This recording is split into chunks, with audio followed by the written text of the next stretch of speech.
Tuan Yang di-Pertua, sebagaimana kita maklum, tahun ini merupakan tahun melawat Malaysia 2026. Kementerian Pelancongan, Seni dan Budaya, MOTEK, sebelum ini telah menetapkan sasaran ketibaan kira-kira 47 juta pelancong asing. Lonjakan pelancong asing ini seharusnya dimanfaatkan sebagai peluang keemasan untuk memperkenalkan produk komoditi tempatan ke persada antarabangsa. Inisiatif ini bertujuan menggalakkan pemain industri menggunakan kapasiti mereka bagi mempromosikan produk hiliran seperti minyak sawit merah, lada Sarawak dan coklat buatan Malaysia kepada pelancong asing. Persoalan saya kepada Menteri Perdagangan dan Komoditi adalah seperti berikut. A. Apakah langkah-langkah proaktif yang telah diambil oleh kementerian untuk mempromosikan produk komoditi Malaysia sempena BN 2026? B. Sila nyatakan perincian program promosi minyak sawit yang telah dilaksanakan oleh MPOC sepanjang tahun 2025 beserta pecahan perbelanjaan bagi setiap program tersebut.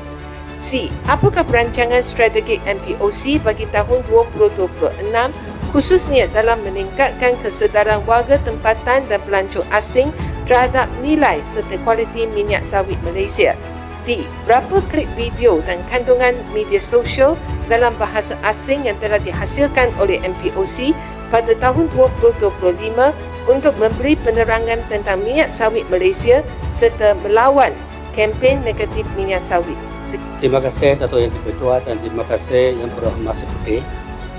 Sebenar tahun melawan Malaysia 2026, Kementerian Perdagangan dan Komoditi KPK telah merangka berbagai langkah proaktif untuk mempromosikan produk agri komoditi negara. Antara langkah-langkah proaktif yang telah diambil, program CTRI dilaksanakan oleh MPOC dengan kerjasama Malaysia Tourist Guides Council MTGC dan mendapat kelulusan daripada Kementerian Pelancongan, Seni dan Budaya Malaysia, animasi Uping dan Iping sebagai instrumen edutainment. Kerjasama strategik dengan Matrix dan MOTEK dan industri dalam kempen promosi dan penjenamaan coklat Malaysia. Sepanjang tahun 2025, MPOC telah melaksanakan berbagai program promosi sawit Malaysia yang merangkumi 5 program utamanya iaitu kempen media sosial serantau, dokumentari serantau, kerjasama media, kempen kesetaraan pengguna dan program EduPam melibatkan perbelanjaan sebanyak ringgit Malaysia 36.5 juta.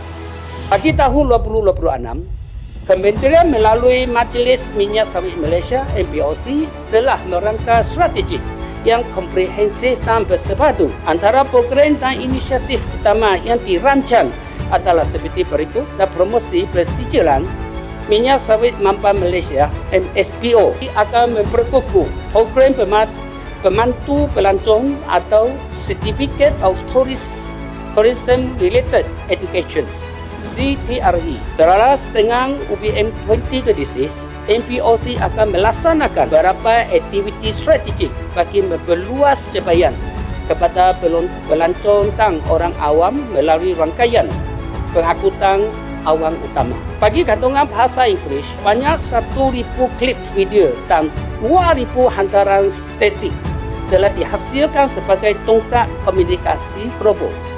Selain itu, lebih 1,000 kandungan dalam 8 bahasa asing: Arab, Turki, Hindi, Perancis, Belanda, Mandarin, Vietnam dan Rusia lain turut diterbitkan. Terima kasih Ketua Yang Pertua.